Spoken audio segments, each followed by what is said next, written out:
nosotros. Avisa que está grabando. Ok.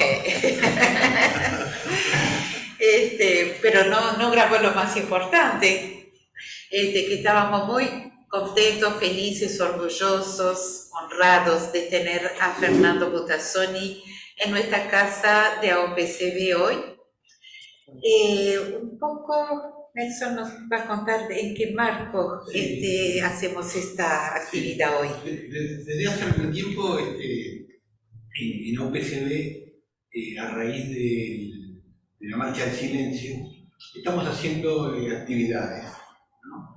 Y un poco esta actividad, esta charla, se enmarca en esa situación.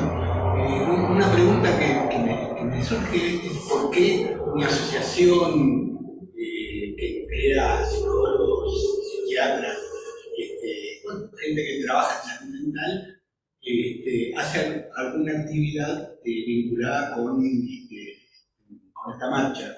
Nos parece que nosotros pensamos que hay un cierto malestar o sufrimiento que no solo proviene de la infancia o del cuerpo, sino de las relaciones, de los vínculos, de las relaciones humanas. Y entonces, una manera de tener en cuenta eso es cómo preguntarnos por cierta organización social y sus efectos, que, como sabemos, a veces cargamos en las espaldas. Hace algunos años, voy a ser muy breve con esto, tuvimos una actividad ligada a fotos que se hicieron una joven fotógrafa. ¿Te acuerdas su nombre? No. Es una lástima porque, bueno, un tema... en la Marcha del Silencio, en una esquina, esta joven fotógrafa sacaba siluetas que quedaban en las espaldas de los que venían, o sea, de los que venían marchando. Y entonces lo que hicimos fue abrir interrogantes sobre eso, cuántas cosas tenemos que cargamos sin saber sobre las espaldas y que vienen de otros. En ese sentido, lo que intentamos hacer es abrir espacios para conversar con otros. En este caso, comparto lo que decía Jacqueline, la alegría de tener a Fernando Butazzoni aquí, para poderlo charlar y para poder intercambiar. ¿Te parece de presentar? Sí, y creo que Fernando se presenta por sí solo, ¿no? Pero bueno, recordar que Fernando es, escritor, es periodista, me acabo de enterar que también es docente, y bueno, cronista, guionista de cine, así que bueno, y bueno, incalculable escritos, libros, de los cuales varios ya han pasado a películas. Y creo que hay uno que está en el tintero, ¿no? Sí. Fernando, ahí va, que lo esperamos con ansia. Pero hoy nos convoca, pero toda tu trayectoria, Fernando, pero un poquito más este último libro que tú nos has ofrecido y que hoy quisiéramos escuchar hablar un poquito alrededor de esta historia que tú relatas. Bueno, primero que nada yo les agradezco la invitación. Me parece que este tipo de actividades son importantes, son trascendentes, independientemente del número de personas que participen o del alcance público que puedan tener. Yo cuando era muy joven trabajaba en un diario y el director del diario siempre me decía: nunca te olvides que los diarios se venden de a uno. Y yo creo que las ideas se transmiten también de a uno, de una persona. más allá de que a veces haya multitudes, creo que en cada uno resuenan de manera distinta las ideas, en las actividades en que hay ideas, porque hay muchas en las que las ideas no existen. Entonces es muy importante para mí y es muy importante por la fecha también, por la víspera de otra marcha del silencio, que además creo que está vinculada con este libro que publiqué hace ya ni sé un mes o 2 meses, porque justamente los 3 protagonistas centrales, digamos así, de la historia esta que yo cuento, son 3 figuras que desfilan todos los 20 de mayo en fotos, porque son 3 desaparecidos. Son 3 muchachos, 3 jovencitos, que como decía el poeta Cardenal, Ernesto Cardenal, a raíz de una foto de un joven que después fue asesinado en la guerra, ese muchacho tiene el privilegio de ser siempre joven, ser joven para siempre. Y estos 3 muchachitos que tenían 20 años, 21 años, que ahora tendrían 70 años, siguen teniendo 21 años. Y bueno, hablando de las cosas que cargamos, ¿no? Cuento brevemente la semillita, el origen del libro. En el año fines del 72 o principios del 73, no recuerdo exactamente la fecha, yo estaba exiliado en Chile. Yo era tupamaro, era tupa, o tupita mejor dicho, por la edad y por mi relevancia dentro de la organización. Y me pidieron que fuera, bueno, con otro grupo, éramos 2 parejas, en plan turismo, digamos, que fuéramos a una zona de la precordillera que se llama el Cajón del Maipo, uno de los lugares más hermosos del mundo. Un desfiladero que se adentra en la cordillera, con montañas nevadas, con prados hermosos, etc. Que fuéramos ahí a estudiar la posibilidad de cruzar hacia Argentina caminando, porque el golpe era algo que se veía en el horizonte y había muchísimos uruguayos en Chile.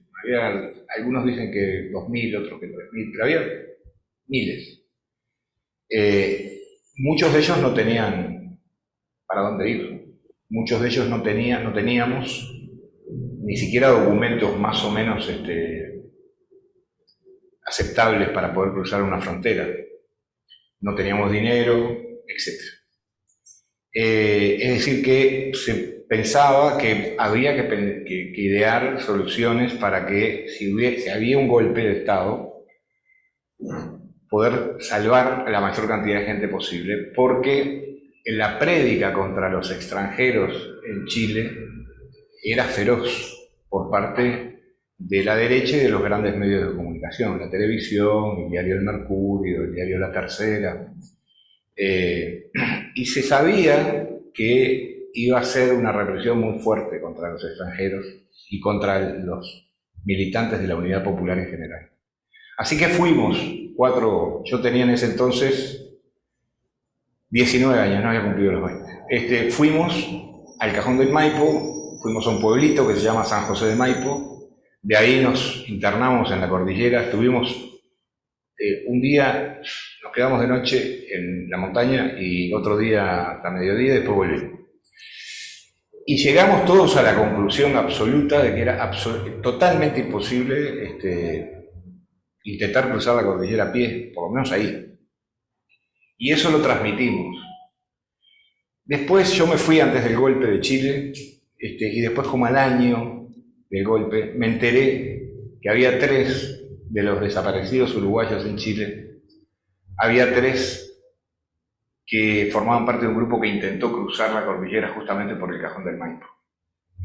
Y me quedó siempre como el remordimiento, la espina, la culpa de tal vez no haber sido lo suficientemente enfático, lo suficientemente claro, no sé, lo suficientemente algo, como para que quedara descartada cualquier posibilidad de escapar por ahí.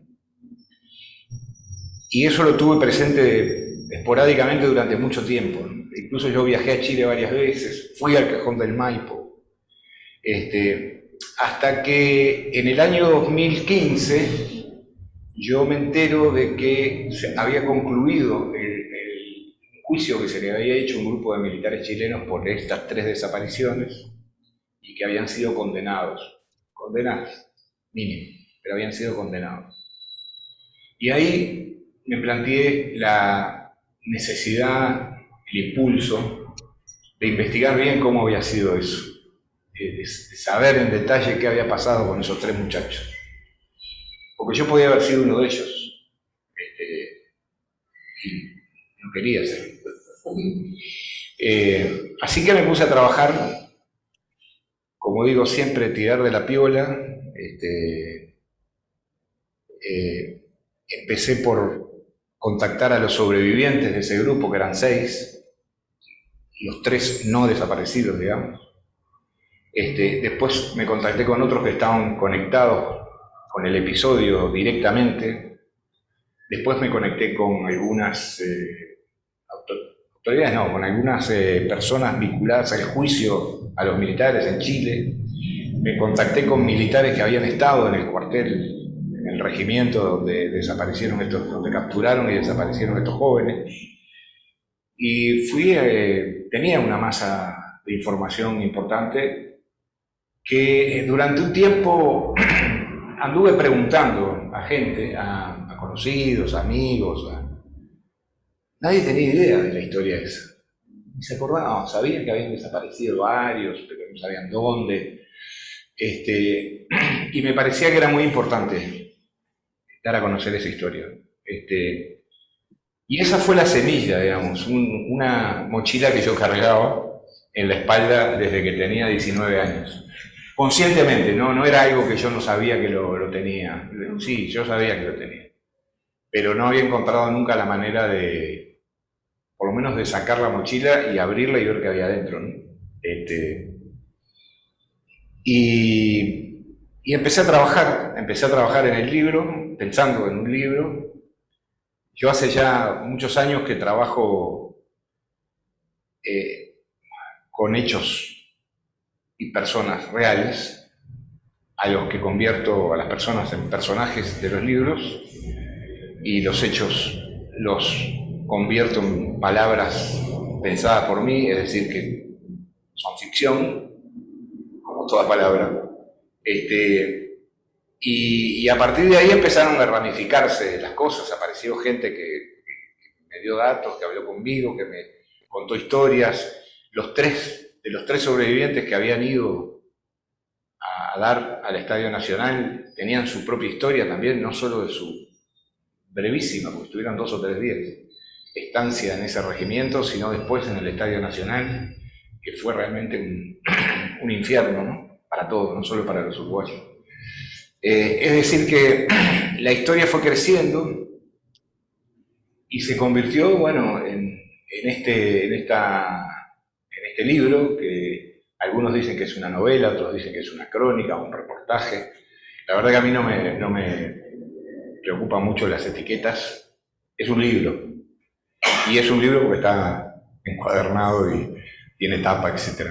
Pero es una historia que ocurrió, que ocurrió de determinada manera y no de otra, porque eso creo que es un elemento que desde el punto de vista ético es muy importante, que es si uno cuenta una historia que ocurrió realmente y que tiene personas reales, vivas o muertas, que son los que protagonizaron esa historia, uno no tiene la libertad, digamos, de inventar situaciones, diálogos, episodios, etc. Y eso fue lo que me guió y me impuso un corset. No, está en el cuerpo ya. ¿Alguien me habló? No. Me impuso un corset, y ese corset fue el que me obligó a ceñirme a determinados elementos y después a tener una instancia de chequeo cruzado, digamos, con cada uno de esos elementos, ¿no? Para evitar que se deslizaran, y igualmente se deslizó algún error, que se deslizaran errores o apreciaciones distorsionadas, digamos, de los hechos. Por supuesto, es un libro escrito con mi subjetividad, con mi lenguaje, con mis convicciones, con mis prejuicios.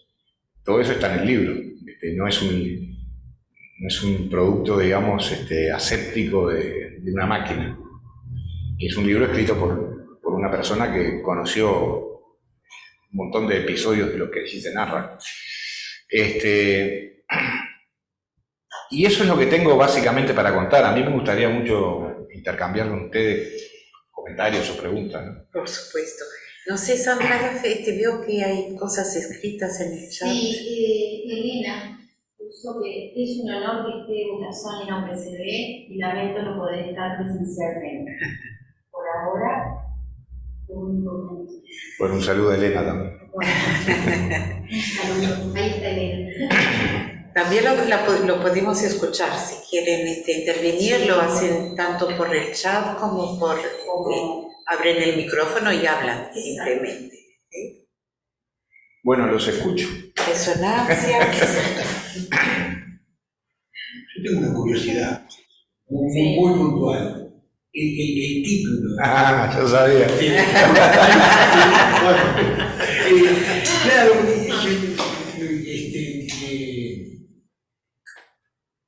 tiene una convocatoria singular. No sabría. Me gustaría poder igualar cosas así, pero nosotros los vencidos, ¿no? Obviamente, cómo salirse de la historia oficial, porque hay historiadores que sostienen que conocemos solamente una historia, que es la historia de los vencedores, que justifica esa situación, y que un elemento no menor es cuestionar esa historia, porque si no, está al servicio de continuar a no poder sacar esas mochilas, esos reclamos que vienen de otro. Bueno, y entonces tengo curiosidad de preguntarte así. Mi editor, después que se publicó el libro, ¿no? Me dijo, ¿qué puntería tenés para titular? Porque el título aparentemente provoca esa reacción, ¿no? De curiosidad, de cierto estupor, digamos, estupefacción. Pero tiene una historia. Primero, no me atribuyo el mérito, porque el título es una frase lanzada al pasar en una conversación de café por uno de los protagonistas, que yo no lo identifico en el libro a propósito. Él básicamente dice que tiene muchas cosas para contar y lo reafirma, dice, nosotros los vencidos también tenemos cosas para contar. Y me quedó repicando eso, ¿no? Porque es falso que la historia la escriban los vencedores. Casi siempre, no siempre, pero casi siempre las grandes historias las han escrito los vencidos. Los evangelios no los escribieron los vencedores. Y vaya si tuvieron éxito y poder de convicción. La guerra civil española no supieron escribirlo a los vencedores. Escribieron básicamente los vencidos. La guerra de Vietnam. Estoy hablando de episodios enormes, ¿no? La guerra de Vietnam, ¿quién la contó? ¿Quién la ha contado? La han contado sobre todo los norteamericanos. Hay un par de libros extraordinarios que yo no me canso de recomendar, de un escritor que es nacido en Vietnam, 2 años antes de la caída de Saigón, de una familia que vivía en Vietnam del Sur, que era pro-norteamericana. Y ellos lograron, él y su familia, huir de Vietnam ante la llegada del monstruo rojo y terminaron en Estados Unidos. Él hoy tiene, no sé, 50 años, una cosa así. Y escribió 2 novelas sobre la guerra de Vietnam, extraordinarias, pero la escribe justamente desde la óptica del vencido. Los vietnamitas del norte deben haber escrito seguramente, pero por lo menos no ha trascendido internacionalmente su versión de la guerra y de la victoria, ¿no? Entonces, y además, eso por un lado, es decir, la historia, las grandes historias muchas veces la escriben los vencidos. Lo que el viento se llevó es una historia de los perdedores de la guerra civil. Historia maravillosa, falsa, totalmente maravillosa. Y así sucesivamente. Y además, para mí, hay un tema casi filosófico con respecto a la derrota, ¿no? Creo que por algún motivo en la izquierda latinoamericana en general, las derrotas siempre han sido o mal asumidas o, digamos, traspapeladas, por decirlo así. Y yo creo que la izquierda latinoamericana, en los años, después que murió el Che, sobre todo, después de la derrota del Che en Bolivia, sufrió una serie de derrotas consecutivas, entre las cuales una de las más significativas fue la del intento de socialismo democrático de Salvador Allende. Una derrota en toda la línea. No quedó nada.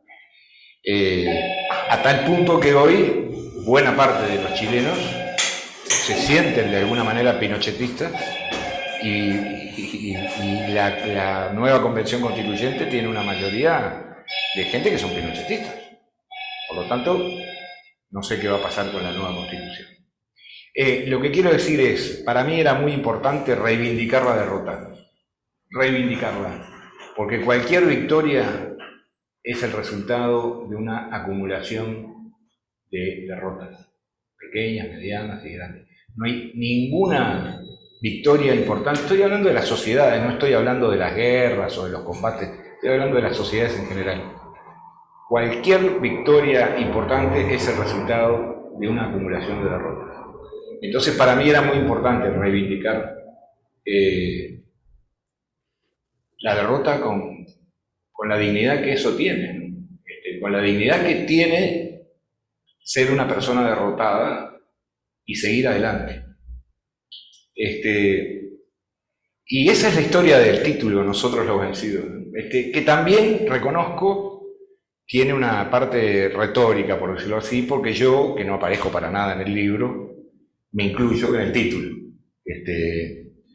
Pese a que lo dice uno de los personajes, uno de los protagonistas, yo me incluyo en el título. Y me incluyo, diría que orgullosamente, ¿no? Yo fui uno de los vencidos, primero en el Uruguay y después en Chile, aunque tuve alguna victoria también. No todas son pálidas.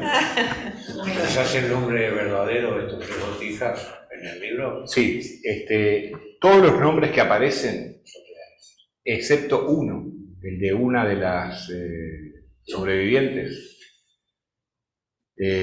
son nombres reales, sí, son los nombres de ellos. Y por supuesto también los nombres de otra gente, por ejemplo, todos los que estuvieron en el Estadio Nacional, gente incluso, en el Estadio Nacional había 59 uruguayos, que estaban colgados de una piola, ¿no? Porque las posibilidades de ser ejecutados eran, para 8 de ellos eran ciertas, porque ya los habían juzgado y condenado, y tenían orden de pase de la justicia militar, que era básicamente llevarlos a un pelotón de fusilamiento. Pero los otros también estaban en riesgo muy grande, ¿no? Y ahí aparecieron mucha gente que de todo tipo. Había bailarines de ballet, por ejemplo, que estaban trabajando en Santiago de Chile, que como eran uruguayos fueron a dar el Estadio Nacional. Había 3 monjitas que como eran uruguayas estaban haciendo trabajo social en poblaciones muy pobres de Santiago para el Estadio Nacional. Y así, ¿no? Había un narcotraficante, un mafioso pesadísimo, se llamaba Sobocchi, de apellido. No me acuerdo el nombre de pila, está en el libro. El señor Sobocchi era un judío que había nacido en Polonia en los años 20, se había venido de chico con su familia para Montevideo, especie de conventillo en el barrio sur, y cuando tenía 20 años, creo que en los años 40, se emigró a Chile a buscar nuevos horizontes y terminó siendo uno de los capos del narcotráfico en Chile. Tenía muchísimo dinero, lo reclamaba un fiscal de Manhattan por tráfico de cocaína con Estados Unidos, etc. Bueno, al estadio también. Es decir, ahí había de todo. Y me parecía que ese universo, de por sí desmiente también la versión de la dictadura de que lo que tenían en el estadio eran terroristas. Era gente que estaba en Chile, los que no eran chilenos, para... La versión era delirante y fue escrita y pronunciada, ¿no? Mentira. Que iban a... Había un grupo de miles, que estaban armados hasta los dientes, que iban a bajar de la cordillera, a ocupar Santiago, a matar a los opositores, a instalar una dictadura del proletariado con la complicidad de Allende y después prepararse para invadir Argentina. Es decir, delirio total. Pero mucha gente se lo tragó ese delirio. Salió en la prensa incluso. Entonces creo que esos elementos son prueba. No se encontraron armas, no hubo resistencia. Los uruguayos que desaparecieron después de haber sido arrestados en la calle o en los domicilios, en los lugares donde vivían, etc., ¿no? Creo que estos chiquilines fueron la excepción, que los capturaron intentando huir realmente, pero los demás no resistieron el arresto, tal vez porque pensaron que no podían, o porque pensaron que iban a estar presos unos días hasta que se aclarara la situación. Vamos a darle la palabra. Tiene Laura Pensión esperando hace rato. Bueno. Escuchamos No importa que esté esperando hace rato. En principio me uno a lo que decía Elena, digo, darle la bienvenida a Fernando y es un honor tenerlo en la UPCB. Pero por otro lado me quería enganchar un poco con lo que planteaba Nelson en cuanto a esto de la historia lo escriben los vencedores y discrepar un poco con Fernando, en el sentido de que, bueno, yo creo que la lectura no puede ser tan lineal de vencidos y vencedores, ¿verdad? Si bien reconozco la importancia de tu título, me parece fantástico, pero digo, en estos momentos con el desarrollo de la tecnología tan grande, hay un intento cada vez más fuerte de reescribir la historia de acuerdo al pensamiento de los vencedores, hasta ahora vencedores, ¿verdad? Y claramente hay un intento de reescribir la historia nuestra también a partir de la mirada de la derecha, de la ultraderecha en nuestro país. Por eso me parece re importante bueno, que aparezca tu novela en este momento, más allá de que sea novela, tú mismo lo estás diciendo, en el sentido de que los personajes son reales, la historia es real, los nombres también me pareció que dijiste que eran reales, y es importantísimo porque la generación que vivimos toda esta situación de las dictaduras, tenemos una tendencia a olvidar un poco para defendernos, ¿no? Defendernos nosotros, defender a nuestros hijos, defender a nuestros nietos, pero es necesario recordar, por eso la importancia de la marcha del 20 de mayo, y la importancia de todas estas escrituras que de alguna manera permitan seguir exponiendo la realidad de los hechos, ¿no? Que no nos desdibujen la historia más allá de las subjetividades, pero hay hechos reales que van llevando la historia a determinado sentido, ¿no? Y que no nos trastoquen eso. Era solo ese comentario. Y bueno, muy bienvenido a UPCB. Con respecto a lo que dice Laura, ¿no? Claro. Sí. Hola Laura. Hola. Con respecto a lo que decís, hay un elemento que a mí me resulta singularmente interesante, ¿no? Yo estuve varios años investigando en Chile cosas insólitas como la ubicación de una esquina, qué edificio había, qué esto, lo otro, los centros de represión, los lugares de tortura, de desaparición. Y ha habido una política en Chile de demoler absolutamente todos los lugares, los edificios que pudieran significar un mojón de memoria de lo que había pasado. Se salvaron algunos, en el periodo de Bachelet hubo, digamos, una puja ahí, se salvaron unos cuantos, pero muchos otros no. Cuando fui a Chile, el regimiento de ferrocarrileros, que es el lugar de donde desaparecieron los uruguayos, que era un lugar emblemático de un sitio emblemático, porque Puente Alto, que ahora es parte de Santiago prácticamente, pero era un pueblo que quedaba a 50 kilómetros del centro de Santiago, bastante rural, y ese cuartel, que había sido inaugurado en los años 30, era casi que el símbolo del pueblo, porque se ocupaba de operar un trencito que iba por la montaña durante unos cuantos kilómetros, que era un trencito que fue turístico, después fue de extracción de minerales, etc. Era un lugar muy emblemático. Y yo me di cuenta que era un lugar además muy querido por la gente, por su estructura, no sé. La cosa es que lo demolieron a todo. Ahí levantaron un supermercado, un hipermercado enorme, que después en el 2019, cuando las revueltas populares lo saquearon, lo vandalizaron, lo prendieron fuego, al final se cerró y se demolió eso también.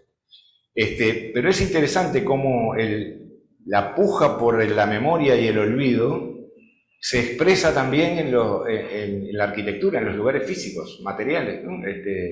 Por eso son tan importantes las placas de memoria o cualquier tipo de seña de identidad o la marcha del silencio. Hoy, por ejemplo, AEU está organizando un estampado de remeras con la flor de los desaparecidos en la Plaza Zavala. Creo que son esta actividad mismo. Creo que todo lo que podamos hacer, cada uno en su escala y para luchar. Creo que necesito agua. Es muy importante. Tomo agua y sigo. Perdón que no te la dimos Ya de antes, ahí. Fernando, perdón. La tienes que haber acercado antes. A vos, Xavi, no de la canilla. Por favor. Yo tengo el paladar entrenado. Bueno, gracias. Y gracias a Laura por su aporte. Quería, justo hablando de este tema del título también, que a mí me hizo acordar a una expresión que usaba un tío mío, yo hace muchos años, que fue un niño que fue exiliado. Y cuando volvió del exilio, yo era muy joven, y me contaba, y un poco yo pensaba hacer la reflexión de esto, de que tú decís que muchas historias fueron contadas por los verdaderos. Pero yo creo que en la creencia popular, como decía, uno cree más, o por lo menos la historia oficial, fue más escrita por los vencedores. Y mi tío siempre me decía la historia lo escriben los vencedores, pero los perdedores también tienen que escribir. Claro. Es un poco sobra esto de lo que del título. Y en referencia al otro, lo de Chile, realmente me llama por ejemplo la atención. Me interesa mucho el hecho de que cómo logró esa dictadura, creo que fue, como tú decís, desaparecer prácticamente toda la izquierda y todas las ideas de la gente, al punto que hoy, muchos años después de la dictadura, tienen esa fuerza, la los centros peronistas o la gente realmente es un poco... Tienen los medios de comunicación, diarios de televisión, de la derecha, envenenando al pueblo y la gente le cree. Sí, bueno, acá más o menos. Sí. No, en Chile yo creo que hay un elemento que es clave, que es tal vez la sociedad más clasista que yo conozco en América Latina, más aún que la brasileña. La división geográfica, en Santiago por lo menos, bueno, en Santiago y en otros lados, por clases sociales, es tajante, absoluta. Es decir, gente que vaya a una zona que no le pertenece tiene mucha posibilidad de que los carabineros lo detengan, le pregunten qué está haciendo ahí, dónde vive, etc., ¿no? Es una sociedad muy clasista, con unas desigualdades impresionantes, verdaderamente impresionantes. Y eso explica también muchas cosas. Y con un acceso a la educación totalmente desigual, porque todo lo que tiene que ver con acceso a la universidad es pago. Y si vos no tenés económicamente oportunidad de hacer eso, y creo que la educación también influye mucho en el pensamiento, en lo que pensamos. Totalmente. Entonces, Chile es hay... A veces en algunos encuentros decían, pero como usted en la universidad no paga, no. Sí, pero ¿cómo es que es durísimo porque es eso? Es así, sí. Hay un ejemplo que es bastante claro de cómo funciona la sociedad chilena, ¿no? Cómo funcionaba, capaz que ahora cambió. En Santiago se realizaron obras de metro para mejorar la movilidad. Durante años se siguen haciendo incluso. Es más, entre Santiago y Puente Alto hay una línea de metro ahora. Y al principio todo el mundo estaba contento, porque bueno, iba al trabajo, en vez de demorar 1 hora y media, demoraba 20 minutos, 30 minutos. Pero el problema empezó a plantearse con las condiciones de ese transporte. En vagones en los que debían viajar 30 o 40 personas, viajaban 120 o 150. Hoy en día en Santiago, los trenes, los trenes de metro, son como de ganado. Esa es la verdad. Y es más, uno de los objetivos favoritos de las revueltas de 2019 fueron las estaciones de metro. Porque la gente estaba harta, se dieron cuenta que era una estafa, que en realidad habían puesto el metro para ganarle más horas al trabajo de ellos, a condición de su salud, de su comodidad, etcétera, etcétera.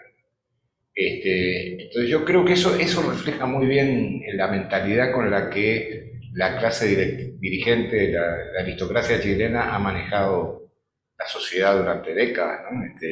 Cosa que no cambió con los gobiernos de izquierda, no cambió. Básicamente las pautas de funcionamiento siguieron siendo las mismas.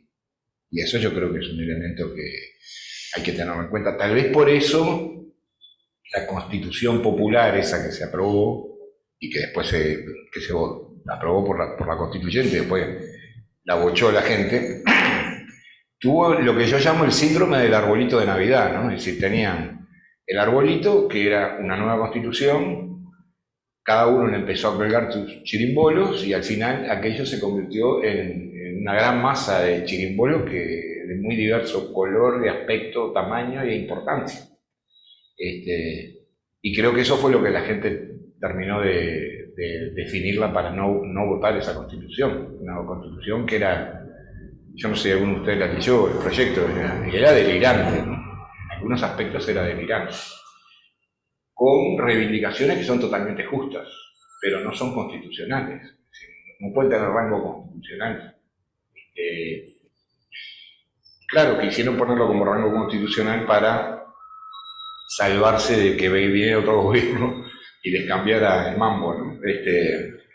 Pero bueno, ahora están en un callejón en el cual o votan una nueva constitución, que seguramente va a ser bastante parecida a la que está, o dejan la constitución de Pinochet. Y eso es fruto de la manipulación mediática, de la división exacerbada de clases, del poder de la aristocracia chilena y de la falta también de liderazgos populares.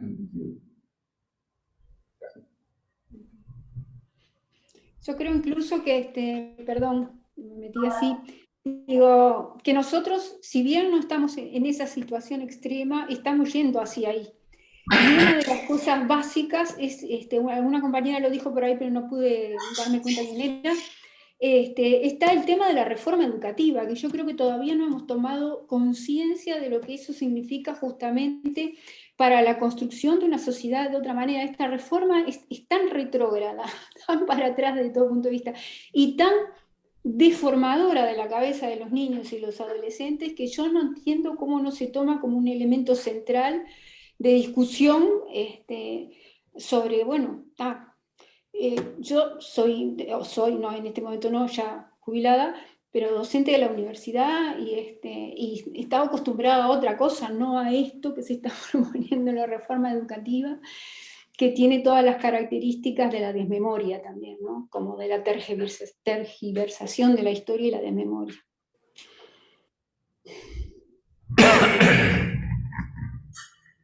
Pensando en la memoria, que lo importante es que se escriban, que sigan trayendo esa historia que esto de alguna manera, no sé si en el sistema educativo y estos gobiernos tratan de que se olvide. Y creo que es parte del trabajo nuestro, de los veteranos, ahora también, de informar y educar a los jóvenes que vienen, que no vivieron esa historia y que para ellos es algo que, como para la generación nuestra, la Segunda Guerra Mundial, era el pasado, para ellos esto también es una historia.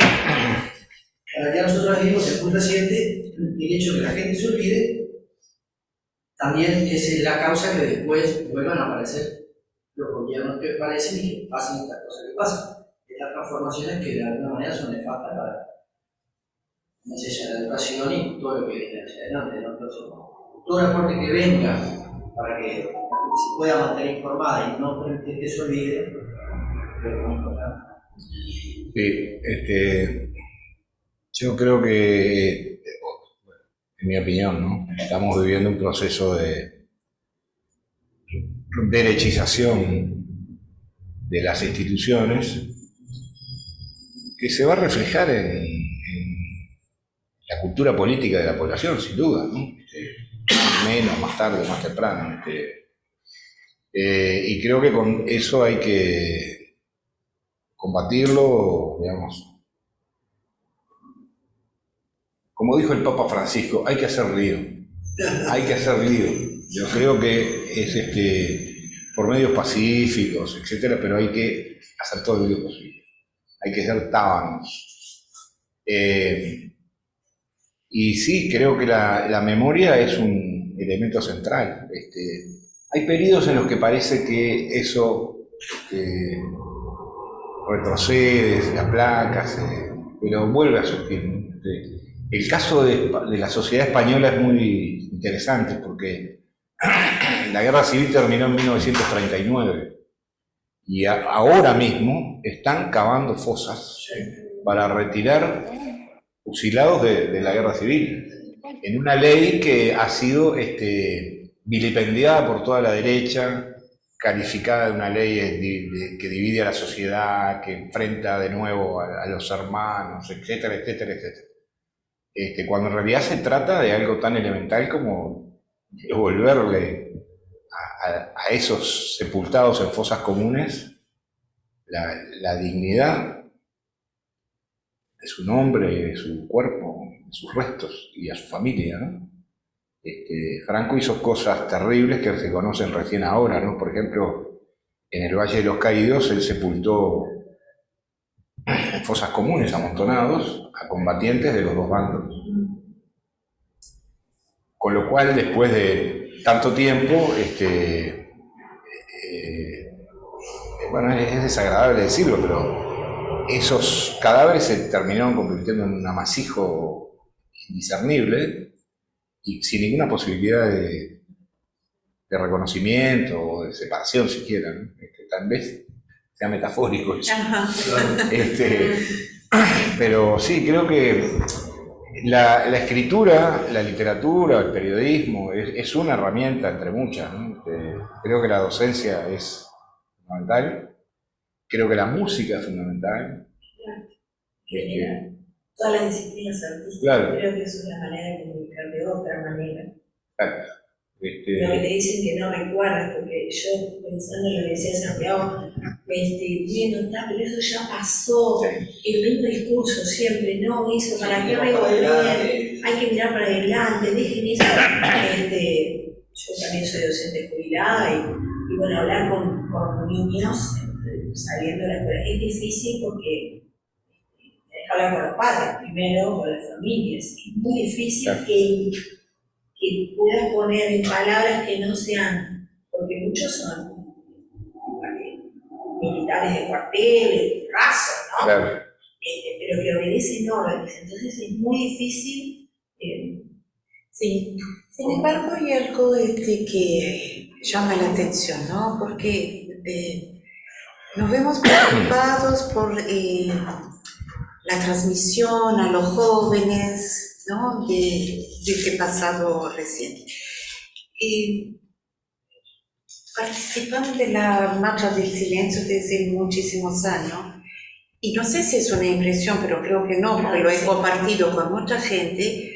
Se ve muchísima juventud y se ve cada vez más gente, o es una impresión mía. No. Entonces, hay algo de que se está logrando de alguna manera y ahí se puede visualizar y vivir, ¿no? Entonces, quizás haya que repensar las modalidades de cómo el joven ahora se expresa o cómo le gusta participar, porque en esa instancia de la Marcha del Silencio se ve, están presentes.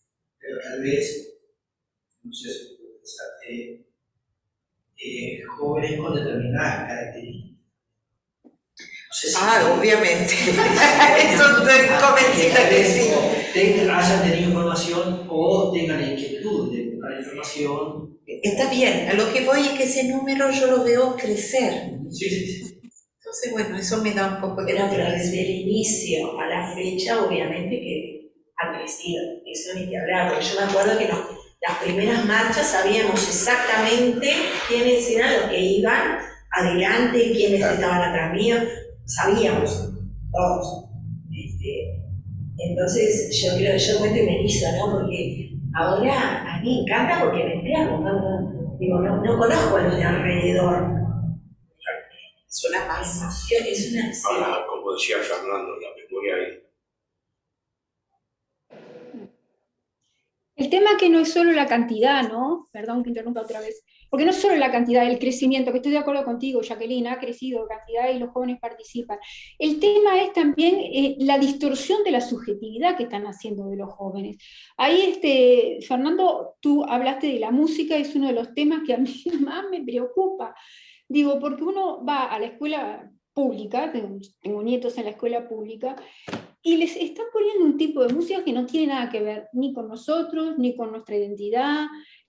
Música además que desde el punto de vista exclusivamente musical es un desastre, ¿no? Digo, yo siempre he contado ahí en las reuniones en la OPCB en las que he estado, cuento siempre una anécdota que para mí fue impactante. Siendo yo docente de la maestría en salud mental, les pongo una pregunta a los estudiantes, que digo que es maestría justamente para que tengan idea de las edades de esos participantes, ¿no?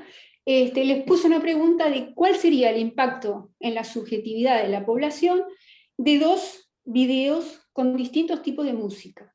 Uno era Padre, de Joan Manuel Serrat, y que hace referencia sobre todo si lo recuerdan ustedes, digo, al problema del medio ambiente, de la contaminación medioambiental. Y la otra era Gasolina, que es un reggaetón cantado por Daddy Yankee. Y para mi sorpresa, decían, bueno, es cuestión de gustos, decía la mayoría. No podían discriminar ni el sentido de las letras, de los contenidos, ni siquiera tampoco del tipo de música, ¿verdad? Con el cual se está, de alguna manera, masificando a la juventud en este momento, a la juventud y a la niñez. A mí lo que más me preocupa es los niños, porque ya los van formando dentro de esos estereotipos. Una pregunta, yo qué sé, nosotros en la escuela cantábamos en Río Uruguay de Zampayo, por ejemplo, y era hermoso, y sin embargo ahora no tienen la menor idea de autores nuestros, de cantantes nuestros, de música nuestra, las han como liquidado, sacado del contexto cultural. O sea, hay un ataque no solo a la cultura política, sino que a la cultura en general. Yo tengo una anécdota personal, pero es colectiva, ¿no? Vinculado con el tema de la escuela, la memoria, el olvido, las manganetas que se hacen. Una de mis nietas va a la escuela número 83.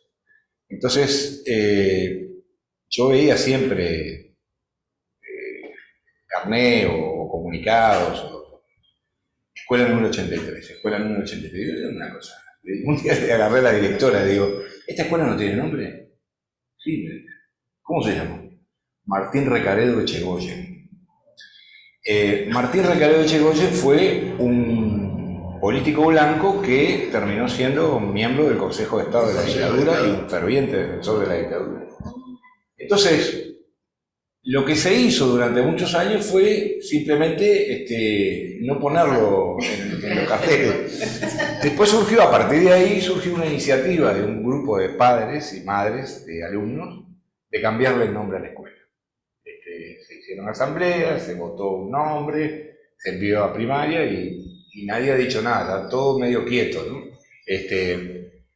Pero son formas de resistir, de resistir en cualquier... Hay un viejo dicho que dice que en la guerra cualquier pozo es trinchera. Y sí, en cualquier lugar podemos ejercer el derecho a resistir a un proceso cultural que arrasa, ¿no? Basta ver la cantidad de horas que niños y adultos le dedican al teléfono celular, por ejemplo, ¿no? Ya sea a jueguitos o a conversaciones o a videos o lo que sea. Es una sociedad distraída. No la sociedad uruguaya, la sociedad global, es una sociedad distraída. Y mientras la sociedad está distraída, los dueños del poder van pasando por abajo de la mesa, ¿no? Porque además ya no es el imperialismo norteamericano. Ya se acabó eso. Ahora el imperialismo son unos señores, 8, 10 o 15, que manejan Elon Musk, el dueño primero de Tesla y ahora de otras empresas, alguna vez, ha privatizado el espacio exterior. Es decir, el espacio ahora es de él. Lo hizo con dinero y digamos con el aval del gobierno de Estados Unidos sin ningún tipo de consulta ni de protesta. Ahora yo pregunto, ¿por qué el espacio exterior tiene que ser de un tipo? Y bueno, hay que resistir en todo lado, porque si no, nos van a terminar sacando sangre. Pero no metafóricamente, literalmente. Nos van a terminar sacando sangre. Bueno, perdón, me excedí, me fui totalmente del tema. Si hay alguien que quiera... ¿Alguien quiere preguntar algo, comentar? Pueden hacerlo por el chat si no se animan a hablar. Cosa que dudo.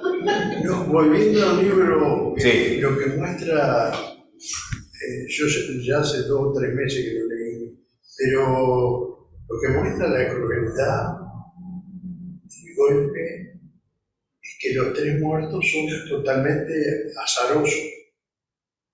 Podrían haber sido ellos 3 como los otros 3. Exactamente. ¿No?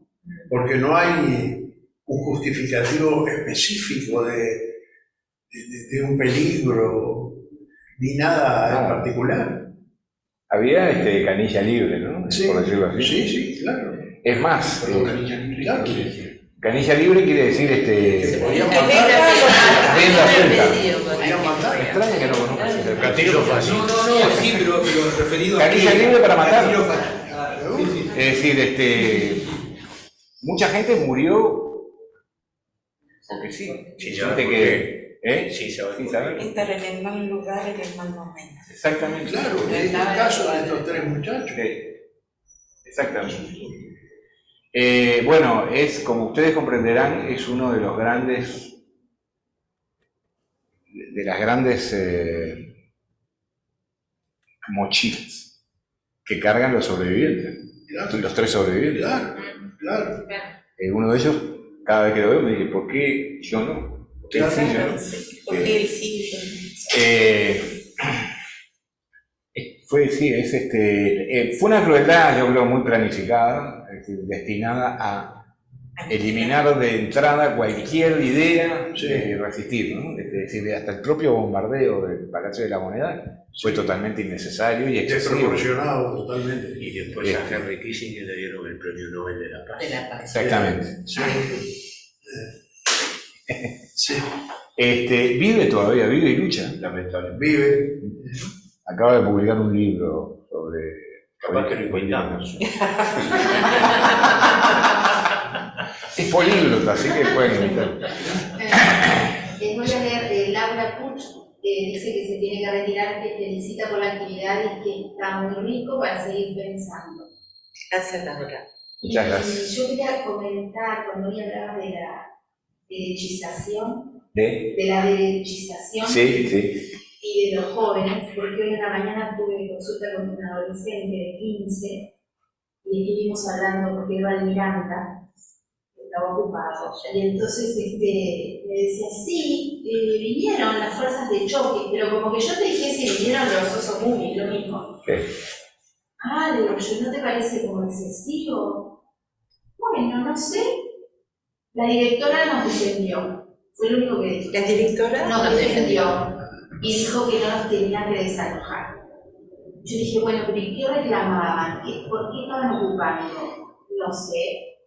Yo no estoy en el gremio. Entonces está como esta cosa de naturalizar, ver que yo vi las imágenes, Sí. claro, por mi edad, me erizó, me dio pánico, me dio ganas, no sé qué, y él, como algo natural, y además como esta cosa de dificultad de contactar con qué es lo que está pasando en el centro donde vamos. Un chico, pero bueno, y en esta cosa que nos atraviesa la consulta que vos decís, bueno, ¿qué haces acá? ¿No? Abrís cabeza, ¿cómo haces? Porque tenés una responsabilidad ahí, pero hasta determinado punto. De todas maneras, a mí me parece que históricamente estamos en un periodo mutante balanceado, porque si lo tomamos con los años 60, éramos mucho más minoría. Uruguay ahora se puede decir que está dividido en dos, políticamente, digamos. Chile también, Brasil también. Casi que el que está menos dividido es Bolivia, pero en general, y en los años 60 no. El lado popular no llegaba al 20% de los votos. Es así, sí, numéricamente. Sí, ¿Es así? Ahora, lo que sí está cambiante, porque acá ganó el frente, después ganó la derecha, en Chile pasó lo mismo.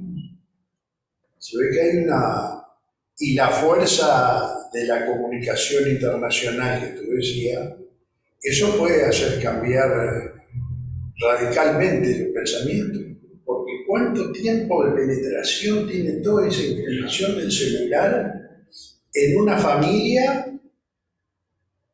que antes eso no existía. Antes era el contacto humano con los vecinos, los amigos y con la familia.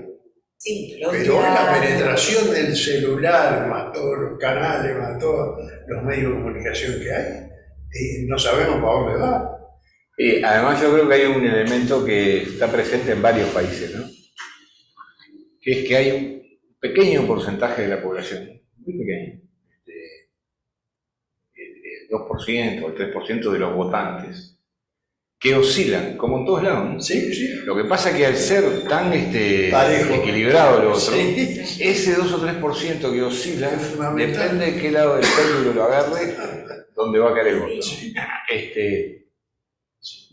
Antes, claro, pero antes era... Yo tengo un cuento que es muy gracioso, pero que es terrible también, ¿no? En Tacuarembó, en un distrito rural, siempre ponían el local de votación en un lugar que 5 kilómetros a la redonda no vivía nadie.